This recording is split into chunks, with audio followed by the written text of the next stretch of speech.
Atomic Habits by James Clear. This book has revolutionized the way we think about habits and personal growth. In Atomic Habits, Clear provides practical strategies to form good habits, break bad ones, and master the tiny behaviors that lead to remarkable results. Whether you're looking to improve your health, your work, or your overall life satisfaction, the principles in this book can guide you on a transformative journey. Imagine if you could improve every aspect of your life by just 1% each day. What if tiny, seemingly insignificant changes could lead to extraordinary results over time? In Atomic Habits, James Clear reveals the hidden power of small habits and how they can compound into life-changing outcomes.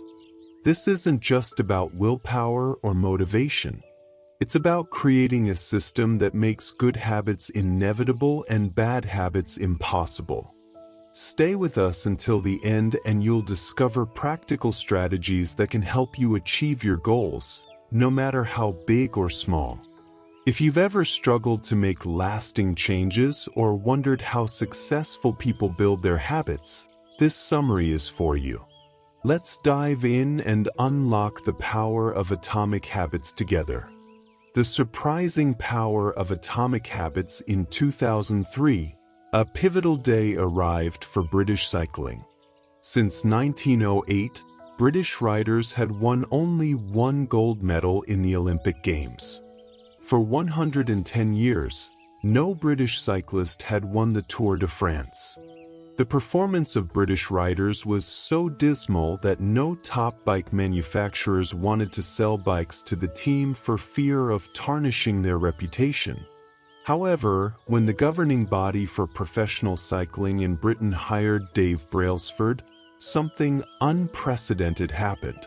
What set him apart from other coaches was his commitment to his strategy, which he called the aggregation of marginal gains. This strategy meant looking for improvements in every small detail. Brailsford started making small adjustments to his team. These changes weren't large, but small tweaks, such as redesigning the bike's seats for more comfort, having riders wear electrically heated overshorts to maintain the ideal muscle temperature, and rubbing alcohol on the tires for better grip. These small changes led to improvements and better results. In the 2008 Beijing Olympic Games, the team performed exceptionally well. But how did this happen?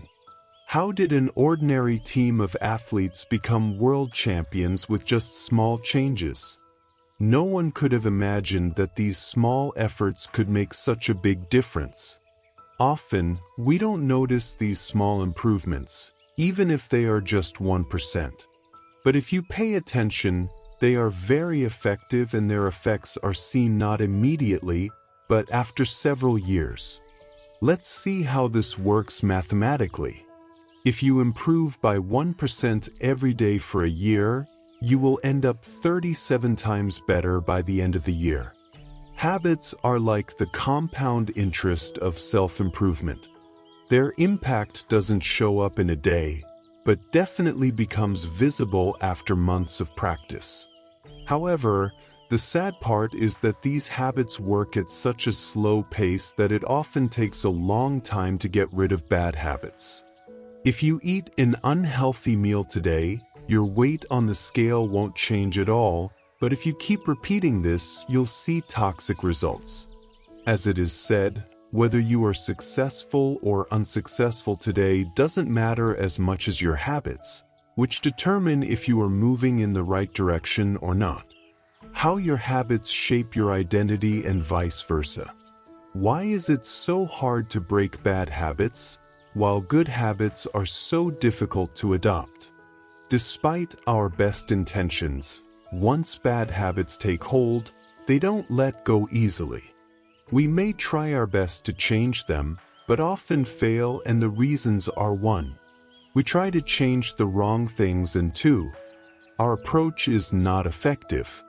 Many people start the process of change by focusing on what they want to achieve. This leads to outcome-based habits, but if we start building identity-based habits, we focus on what we want to become. Imagine two people who want to quit smoking. When the first person is offered a cigarette, he says, "No thank you, I'm trying to quit smoking." This response seems reasonable, but it implies that he still identifies as a smoker who is trying to become something else. He wants to change his behavior, but his beliefs remain the same. When the second person is offered a cigarette, he responds, "No thank you, I don't smoke." Notice the subtle difference. This simple change in phrasing shifts his identity. He no longer identifies as a smoker. Most people don't think about identity change when they seek improvement. The more proud you feel about a certain aspect of yourself, the more motivated you will be to adopt new habits. You just need to decide what you want to become, and by making small changes in your habits, you can prove it to yourself. How to build better habits in 4 simple steps. In 1898, a psychologist named Edward Thorndike conducted an experiment that revealed how habits and rules form our behavior. Thorndike had a keen interest in studying animal behavior, so he started with cats. He placed each cat inside a puzzle box. The box had a door that the cat could easily open by pressing a lever or pulling a loop of cord. Most cats, upon being placed in the box, would try to escape by sniffing corners and pawing at the walls. Eventually, they would discover the lever and press it to open the door and escape. After 20 to 30 trials, it became clear that the cats developed a habitual behavior. Upon entering the box, they would immediately press the lever to escape. With repeated practice, the cats made fewer mistakes and focused on the solution. Thorndike described the learning process as follows. Behaviors that produce satisfying results are likely to be repeated, while those that produce unfavorable results are less likely to be repeated. The process of creating habits can be divided into 4 simple steps: cue, craving, response, and reward. What's a cue? The cue triggers our brain to initiate a behavior. It acts as a signal for the brain to start a routine. This can be anything that provides a hint about the potential reward. Since the cue is the first sign of the reward, it often leads to cravings. 2. Craving. Cravings are the motivational forces behind every habit. Without craving a change, we have no reason to act. For instance, you don't crave smoking a cigarette, you crave the relief it provides. Cravings drive our actions because they are linked to a desire for a specific outcome. 3. Response. The response is the actual habit you perform, which can take the form of a thought or an action. Whether a response occurs or not depends on how motivated you are and how much effort it requires. If a particular action demands too much effort, it might not become a habit. 4. Reward. The reward is the end goal of every habit. It satisfies your craving and teaches you which actions are worth remembering in the future. The cue notices the reward, the craving wants the reward, and the response achieves the reward. If any of these steps are insufficient, a behavior will not become a habit. Understanding this loop helps in designing better habits and breaking bad ones. The first law. Make it obvious. The man who didn't look right. I once heard a story about a woman who had been working as a paramedic for many years. She attended a family gathering and became very concerned when she saw her father-in-law. She told him that something about his condition didn't look right and insisted that he should go to hospital immediately. Just a few hours later, he underwent surgery at the hospital, revealing that a major artery was blocked. which could have led to a heart attack at any moment. Thanks to the woman's alertness, the old man's life was saved. The human brain operates like a prediction machine. It observes every small detail and constantly monitors what's happening around you. For instance, a paramedic can recognize a heart attack patient just by looking at their face because their brain has learned to notice the cues that predict certain results. Similarly, your brain can start noticing cues that are important to you as you practice and pay attention to them. These cues become so common in our habits that we often don't even notice them. However, before building new habits, it's essential to pay attention to your current ones. This can be challenging because our habits are often automatic and ingrained over years of repetition. The biggest challenge is becoming aware of what you actually do. To do this, you need to make a list of your daily habits. Once you have a complete list, scan each behavior and ask yourself whether it's a good, bad, or neutral habit. Just score your habits without trying to change anything initially. You need to acknowledge what you do. Don't blame yourself for your faults or praise yourself for your successes. The process of behavior change always starts with awareness. The best way to start a new habit. In 2001, researchers in Great Britain conducted a study with 248 people over 2 weeks to help them build better exercise habits. The first group was a control group that simply had to track how often they exercised. The second group, called the motivation group, was instructed to track their exercise and read some books on the benefits of exercise. Additionally, researchers told them that working out reduces the risk of coronary heart disease and improves heart health. The third group received the same data and motivation as the second group, but with an added task. They had to create a specific plan for when and where they would exercise. To make this even more specific, each member of the third group wrote, "During the next week, I will engage in at least 20 minutes of vigorous exercise on this day, at this time, in this place." In the first and second groups, only 35 to 38% of participants exercised at least once a week. The motivational presentation had little impact on their behavior. However, in the third group, 91% of participants exercised at least once a week. The sentence they wrote down is what researchers call implementation intentions, a plan made in advance about when and where to act. Numerous studies have shown that implementation intentions help people stay connected to their goals. Many people think they lack motivation, but the truth is they are not clear about their goals. Knowing when and where to act is not obvious to them. However, the first law of behavior is to make it obvious. Being specific and clear about your intentions provides practical cues for your habits and allows you to design a plan for when and where to act. The key takeaway is that having a detailed plan significantly increases your chances of sticking to a new habit. By explicitly defining the time and place for your actions, you turn vague intentions into a concrete plan, making it much more likely that you will follow through. Motivation is overrated. Environment often matters more. At Massachusetts General Hospital in Boston, a primary care physician named Anne Thorndike had a revolutionary idea. She believed she could improve the eating habits of hospital staff and visitors without changing their motivation or making any announcements. Along with her colleagues, she conducted a 6-month study to change the choice architecture of the hospital cafeteria. The first step was to rearrange the drinks. Refrigerators near the cash registers were stocked only with soda.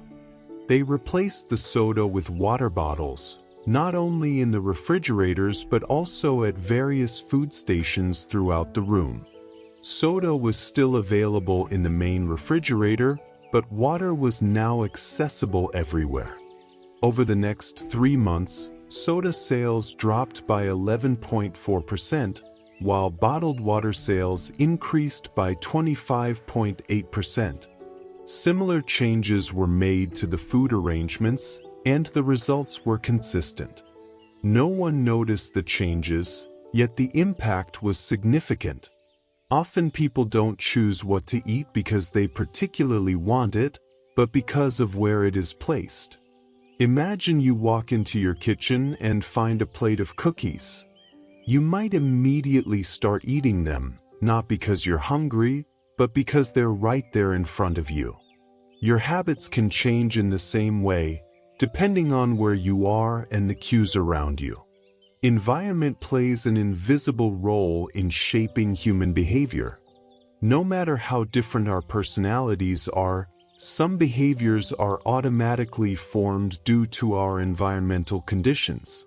Unfortunately, the environments we live and work in often prevent us from taking specific actions because there are no obvious cues to trigger those behaviors.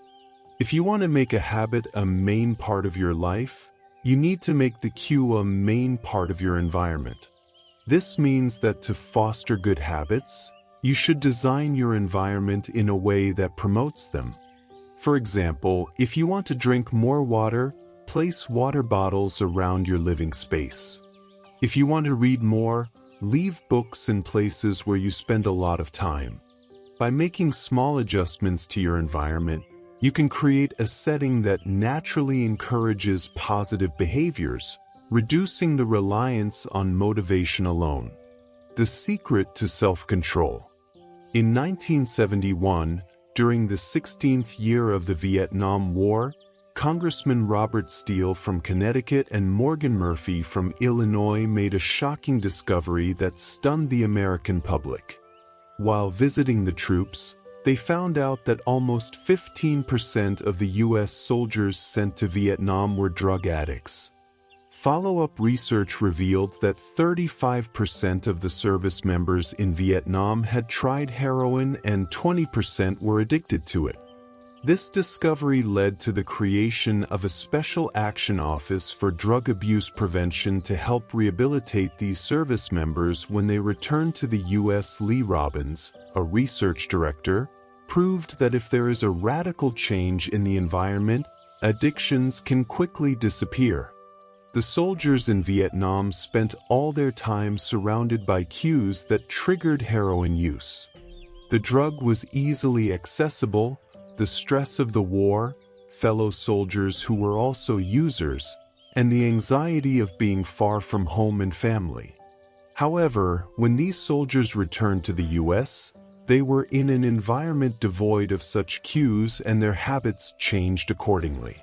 This Vietnam study challenges many of our cultural beliefs about bad habits. Our culture teaches us that the solution to all our problems lies in a little bit of discipline.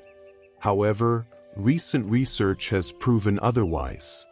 When scientists observed people with strong self-control, they found that these individuals were not much different from those who struggled. Rather, disciplined people are better at life because they avoid tempting situations. People with the most self-control use it the least. If you don't need to exert self-control all the time, practicing self-control becomes much easier. In other words, our self-control does not eliminate our bad habits. Your energy should be directed toward optimizing your environment, which is more powerful.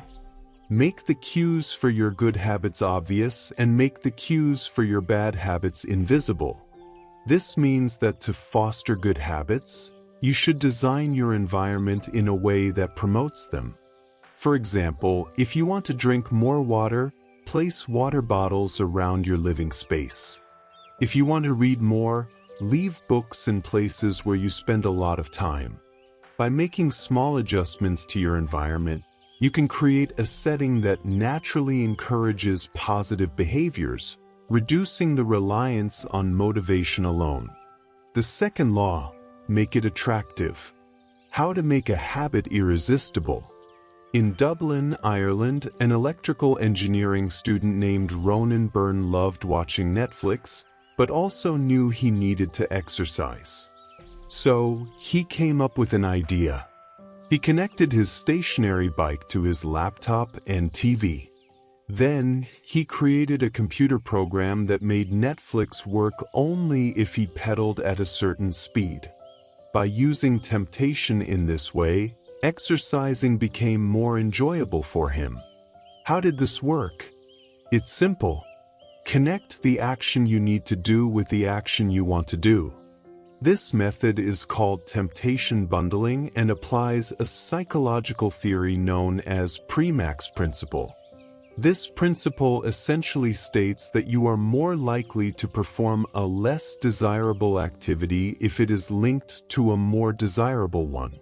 To make habits attractive or favorable, pair them with something you enjoy.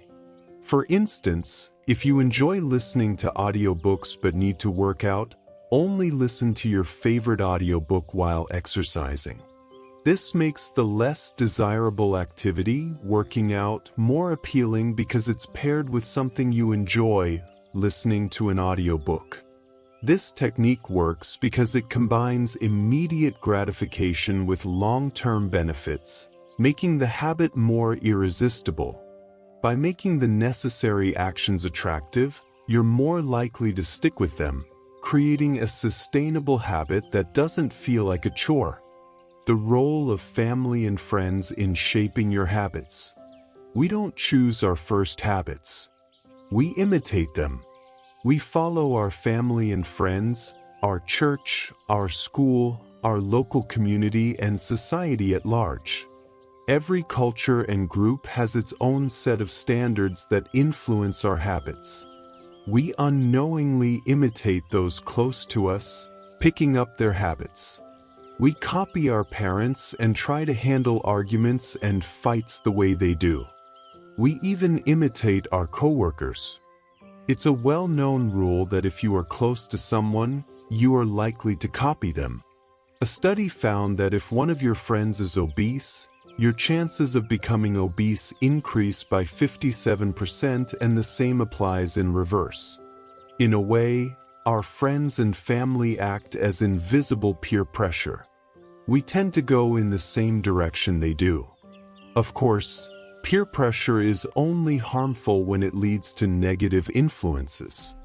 Therefore, the best thing you can do is join a culture where your good habits are welcomed and encouraged.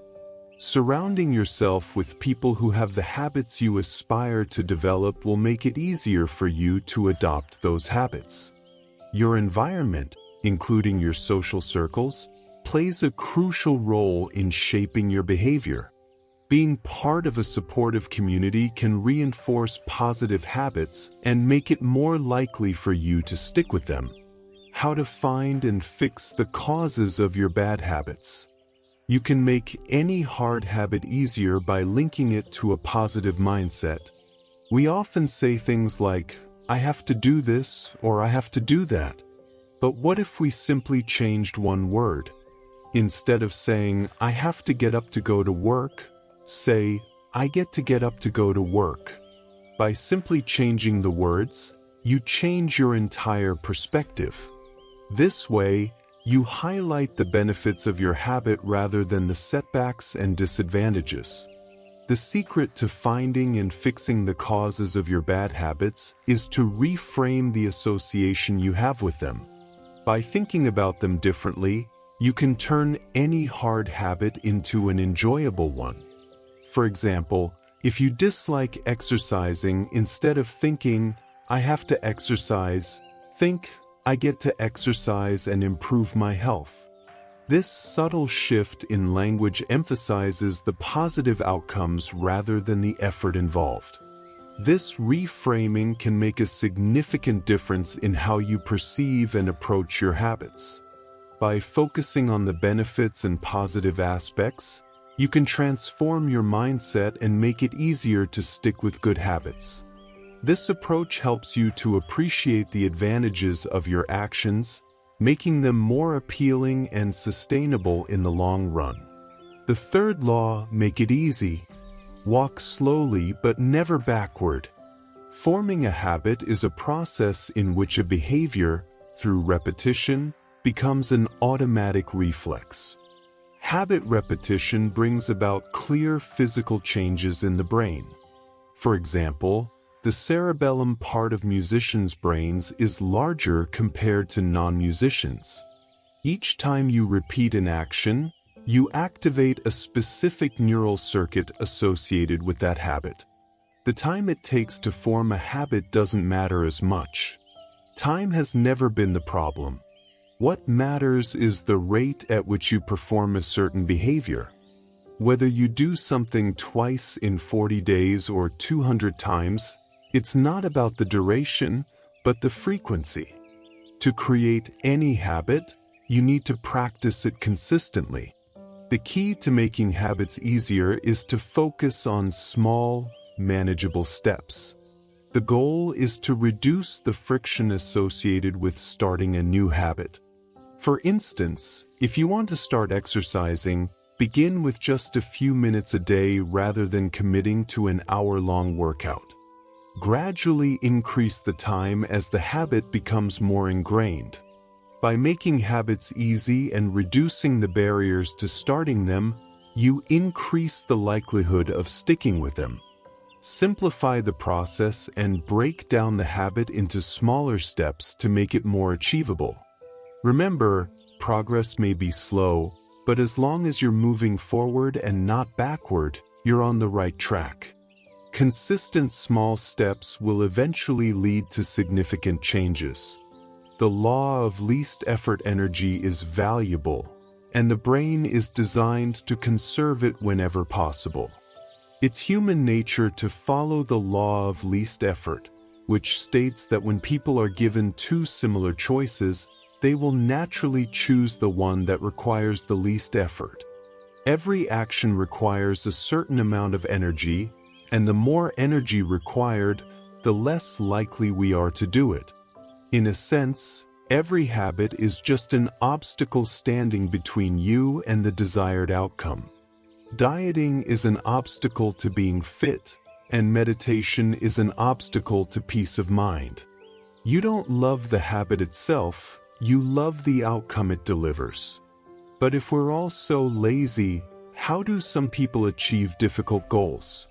The solution is to create an environment where doing the right things is as easy as possible, thereby reducing the friction of obstacles. For example, meal delivery services reduce the friction of grocery shopping, and dating apps reduce the friction of social introductions. In the struggle to create better habits, explore ways to reduce the friction associated with good habits and increase the friction associated with bad habits. For instance, make your workout clothes easy to access and ready to wear, or prepare healthy meals in advance to avoid the temptation of junk food. By designing your environment to support your goals, you make it easier to follow through with good habits and harder to indulge in bad ones. This approach helps you conserve energy and stay consistent with your desired behaviors, ultimately leading to the achievement of your goals with less effort. How to stop procrastinating by using the 2-minute rule. If you want to start something big, even if it feels easy by taking big steps, you should still begin with baby steps. We all tend to try to do too much too quickly because we're excited about the change. However, a strategy that can help you is the 2-minute rule, which states, when you start a new habit, it should take less than 2 minutes to do. You'll notice that almost any habit can be scaled down to a 2-minute version. For example, read before bed every night becomes read 1 page before bed every night. Do 30 minutes of yoga becomes take out my yoga mat. The point is to make it easy to start a particular habit. Whether you meditate for 1 minute, read 1 page, fold 1 piece of clothing, or do anything small, just start. Doing something that feels right is a powerful strategy. People often think reading one page of a book daily is insignificant, but the point is not how much you read or do, it's that you are doing it at all. To make a habit truly stick, it must be satisfying. If a behavior is immediately rewarding, we are more likely to repeat it. The key to reinforcing a habit is to ensure that it feels good in the moment, not just in the long run. The concept of immediate gratification plays a significant role in habit formation.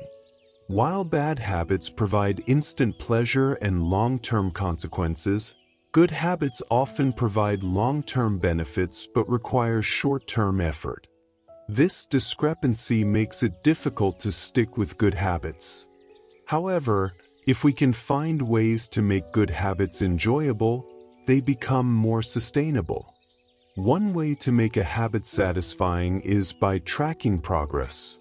Using habit trackers, streak charts, or accountability partners can make the habit feel rewarding. For example, marking an X on a calendar every time you complete a habit provides a visual cue of progress, which can be satisfying and motivating. Additionally, reinforcing habits with immediate rewards helps maintain consistency. For instance, after completing a workout, rewarding yourself with a smoothie can reinforce the habit. However, the reward should align with your goals. Rewarding yourself with junk food after exercising contradicts the long-term benefit. Setbacks are inevitable. The key to long-term success is ensuring that one missed habit does not turn into a recurring pattern.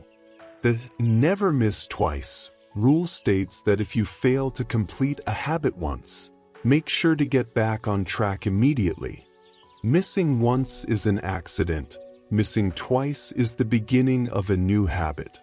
For example, if you miss a workout, commit to exercising the next day. This mindset prevents guilt and discouragement from derailing progress. The most powerful way to maintain good habits is to align them with your identity. Instead of focusing on what you want to achieve, focus on who you want to become. For instance, instead of saying, "I want to read more," say, "I am a reader." Instead of saying, "I want to work out," say, "I am a person who prioritizes health." When habits are tied to identity, they become a natural part of life rather than a forced action. Every action you take is a vote for the type of person you wish to become. The more votes you cast in favor of a new identity, the stronger that identity becomes. Over time, these small actions reinforce the belief that the habit is a part of who you are. The habit loop consists of 4 stages: cue, craving, response, and reward. By understanding this loop, we can manipulate it to reinforce good habits and break bad ones. 1. Cue. Make the cue for good habits obvious and bad habits invisible. 2. Craving. Make good habits attractive and desirable. 3. Response. Make good habits easy to perform and bad habits difficult. 4. Reward. Make good habits satisfying and provide immediate reinforcement. Mastering long-term behavior change requires consistently applying these 4 principles. By optimizing your environment, surrounding yourself with the right people, and reinforcing your habits with immediate rewards, you create a lifestyle where positive habits become automatic. Success in any area of life is not about making huge transformations overnight, but about making small, consistent improvements. Tiny habits, when repeated over time, compound into remarkable results. By applying the laws of habit formation, making habits obvious, attractive, easy, and satisfying, you can create lasting change without relying on willpower alone. Ultimately, Small habits shape our identity, and our identity shapes our destiny. The key to long-term success lies in consistently making small, positive choices. As these choices accumulate, they lead to profound personal transformation, proving that tiny changes truly make a big difference.